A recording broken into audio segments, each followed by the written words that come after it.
Bueno, vamos a ver este ejercicio. Son 3 capacitores. C1, aquí C2, C3 y C4. De estos 4 capacitores, tenemos que ver qué configuración tiene y vamos a determinar capacitor equivalente total, carga total, voltaje de cada uno de los capacitores, energía de cada uno de los capacitores y la energía total. El voltaje de mi fuente es de 20 volts. Entonces, aquí podemos observar que este capacitor, ¿sí? Los extremos de este capacitor, aquí está mi fuente de alimentación, y los extremos de este capacitor coinciden con los extremos de este capacitor y coinciden con los extremos de este capacitor. Y lo mismo pasa por abajo. Los extremos de este capacitor coinciden con los extremos de este. Y aquí, aunque es una conexión, hay una conexión aquí, pero este es puro conductor eléctrico. Entonces, no implica ninguna caída considerable del potencial eléctrico aquí. Prácticamente es el mismo. Entonces, este viene siendo este mismo de aquí. A este punto, cuando se interceden más de 2 elementos, se le conoce como un nodo o un nudo. Lo mismo pasa aquí. Entonces, aquí tenemos, si yo junto este punto con este y este punto con este, aquí tengo 3 elementos, ¿sí? Aparte del de la fuente, ¿sí? Incluyendo la fuente serían 4. Y aquí tendría el de este, 1, 2, este de acá 3 y este de acá serían 4. Pero como es un hilo conductor, ¿sí? La caída de potencial en este punto pues es muy baja. Entonces, prácticamente el potencial eléctrico en todo este conductor desde aquí hasta acá es el mismo. Como consecuencia, este y este están en paralelo. Entonces vamos a resolver este capacitor, este lo vamos a llamar capacitor equivalente a 1, y posteriormente me va a quedar un solo capacitor. Este capacitor de aquí hasta acá, ¿sí? Está en serie con este. Entonces primero resolvemos el paralelo, observamos cómo está la configuración, primero el paralelo y después el serie. Ese va a ser mi capacitor equivalente total. Y ya con el capacitor equivalente total obtenemos la carga total y después nos regresamos a estas configuraciones para obtener voltajes y cargas de cada uno de ellos. Entonces sumamos C1, este es de 10, este es de 100 y este es de 47.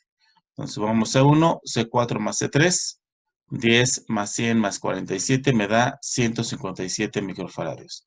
Entonces, de estos que están aquí, obtengo uno solo, que me va a dar 157 microfaradios, y a ese le voy a llamar capacitor equivalente a 1.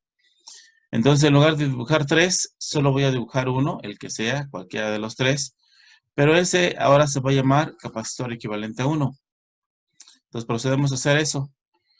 Sustituimos esos 3 capacitores por uno solo, que se llama capacitor equivalente a 1, el cual vale 157 microfaradios. Y este de aquí, observamos cómo queda con el de abajo. Observamos que están en serie. Entonces, este con este están en serie. Este de aquí vale 22 microfaradios. Y entonces ahora aplicamos aquí las leyes que rigen el comportamiento de los capacitores en serie. Entonces sería el inverso de los inversos de los capacitores. Y va a ser 1 entre 157 más 1 entre 122. Y quedamos que el resultado de esta operación, siempre cuando es el inverso de los inversos, nos da un valor menor al más pequeño que tenemos nosotros aquí. El más pequeño es 22. Entonces nos tiene que dar más pequeño de 22. Nos da 19.296 microfaradios. ¿Ok? Este es mi capacitor equivalente total.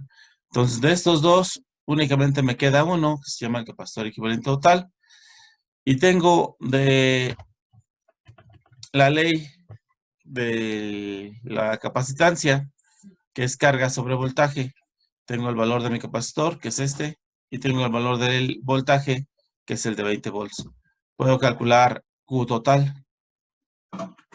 Procedo a hacer eso. Entonces, de aquí multiplico voltaje por capacitancia, estos dos, ¿sí? Y me va a quedar Q total. Entonces, la carga equivalente total es el capacitor equivalente total por el voltaje total, que es el de la fuente.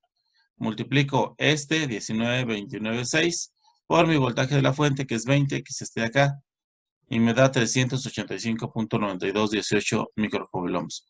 Entonces, ahora, lo que les decía, una vez que ya llegamos al capacitor equivalente total y obtenemos la carga total de este valor que obtenemos aquí, ahora nos regresamos a esta configuración, a de donde nació este capacitor equivalente total, y nació de esta configuración. A partir de esta configuración, que es una configuración en serie, sabemos que para un circuito serie, la carga equivalente es la misma. Este va a tener la misma carga que este, ¿sí? Y esta carga va a ser la misma que esta de acá. Entonces, esta carga de 385 la va a tener este y la va a tener este. Entonces, como consecuencia, la carga total va a ser igual a mi carga de mi capacitor 2, que es este de aquí, y eso va a ser igual a la carga del capacitor equivalente 1, que es este de acá. ¿Sale? Y eso es de 385.92 microcoulombs. Ya que tengo yo las dos cargas, tengo la carga de este capacitor, tengo la carga de este capacitor, y tengo el valor de su capacitancia, puedo determinar el voltaje de este y el voltaje de este. Entonces vamos a proceder a determinar esos voltajes. Entonces, el valor del capacitor equivalente a 1 es la carga de ese capacitor, ¿sí? Entre la capacitancia de ese capacitor equivalente a 1. Entonces, la carga de ese capacitor son 385.92 y el valor de la capacitancia 1 vale 157, ¿sí? Aquí está, microfaradios. Entonces, dividimos este entre este y me da 2.4581 volts. Este tiene 2.4581 volts.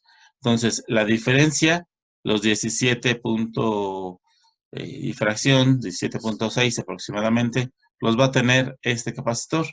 Entonces, vamos a determinarlo con la misma expresión matemática. Entonces, el voltaje 2 va a ser Q2 entre C2. Q2 vale 385.92, este mismo, y C2 vale 22. Hacemos esta operación y me da 17.5419 volts. La suma de estos dos me tiene que dar el de la fuente. Pues vamos a sumar esos dos. VCC, voltaje del capacitor equivalente 1, más el voltaje del capacitor 2. Tenemos que nos da 20 volts cerrados. Entonces nosotros sabemos que este voltaje para un circuito que está en serie va a ser igual a la suma de las caídas de potencial de cada uno de los elementos que están interviniendo en el arreglo serie. Entonces, este más este nos tiene que dar 20 volts y es lo que verificamos ahorita. Con esa verificación, sí podemos nosotros estar seguros de que lo que hemos hecho hasta ahorita es correcto. Entonces, una vez que ya obtuvimos aquí los 20 volts y que ya sabemos que hasta aquí hemos hecho las cosas bien, vamos a ver de dónde nació este capacitor. El capacitor equivalente a 1, en donde nos dio un 2.45 volts. Vamos a ver esa configuración. Entonces, ahora nos vamos al arreglo de arriba, ¿sí? De aquí nos vamos al de arriba. Y este capacitor equivalente a 1 nació de estos tres, de este y de este. Entonces, estos tres tienen un arreglo en paralelo. Y como característica de un arreglo en paralelo, coincide que el voltaje de los capacitores es exactamente el mismo. Entonces, el voltaje del capacitor 1, del capacitor 4 y del capacitor 3 va a ser igual al voltaje del capacitor equivalente 1. Y ese voltaje del capacitor equivalente 1 vale 2.4581 volts. Entonces, en automático ya tenemos el voltaje de esos tres. El voltaje de esos tres va a valer exactamente lo mismo que el voltaje del capacitor equivalente 1. Entonces, el voltaje del capacitor equivalente 1 es igual a B1, igual a B4, igual a B3, igual a 2.4581 volts. Entonces, me regreso a la misma figurita. Tengo el voltaje y el voltaje. Y tengo el valor de la capacitancia 1, tengo el valor de la capacitancia 4 y tengo el valor de la capacitancia 3. Entonces tengo voltaje y capacitancia, puedo calcular la carga de este, más la carga de este, más la carga de este. Me tiene que dar la carga del capacitor equivalente total o la carga del capacitor equivalente a 1, que vendría siendo lo mismo. Entonces, vamos a hacer esa operación. Para determinar la carga 1 va a ser C1 por B1. C1 vale 10 y B1 vale 2.45. Y eso nos da 24.58. C4 por B4, 100 por 2.45, 245.81 microcoulombs. Y después C3 por B3, C3 vale 47 y B3 vale 2.4581, nos da 115.5307 microcoulombs.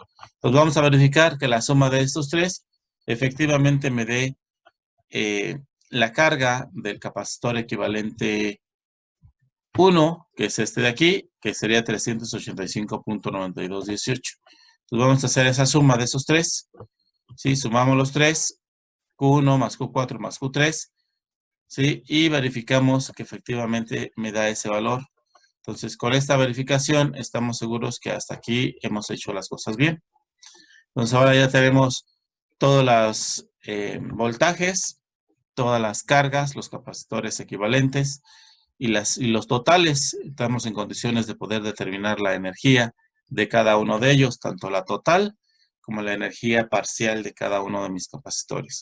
Entonces, la energía total va a ser la carga equivalente total al cuadrado entre 2 veces la capacitancia equivalente total. Esta carga equivalente total fue la que obtuvimos de 385.9218, eso al cuadrado, entre 2 veces el capacitor equivalente total, que es de 19.296. Haciendo esta operación, obtenemos 3.859.236, la energía total de ese arreglo. Vamos a emplear esta misma ecuación, esta misma igualdad, para obtener la energía del capacitor 1, 2, 3 y 4. Entonces, Q1 al cuadrado entre 2 veces C1. Q1, aquí está, 24.581, ¿sí? Entre 2 veces el valor de mi capacitor 1. ¿Cuánto vale ese capacitor 1? 10. Entonces, 24.581 entre 2 por 10 me da 30.21 microjoules. Esto mismo lo vamos a hacer para el capacitor 2. Para el caso de Q2 vale, ¿dónde estás? Aquí, Q2 vale 385.92. Entonces vamos a utilizar ese valor para determinar la energía de mi capacitor 2. 385.9218 al cuadrado entre 2 por 22 y obtenemos 3.384.9.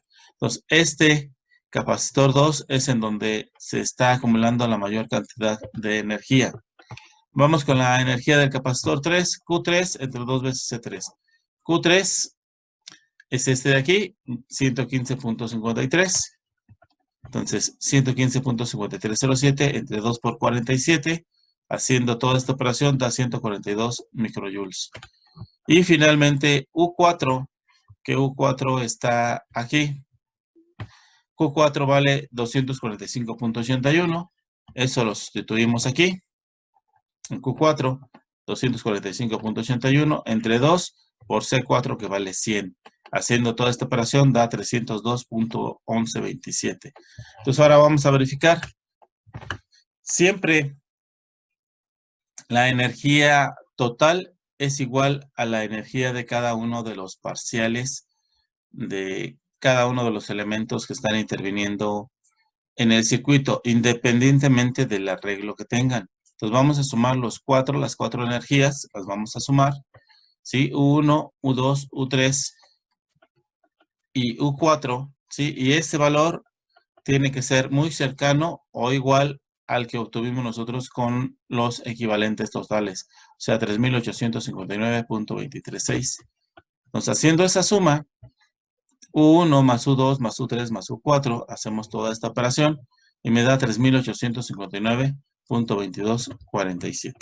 Pues con eso verificamos que lo que nosotros hemos hecho hasta ahorita está bien.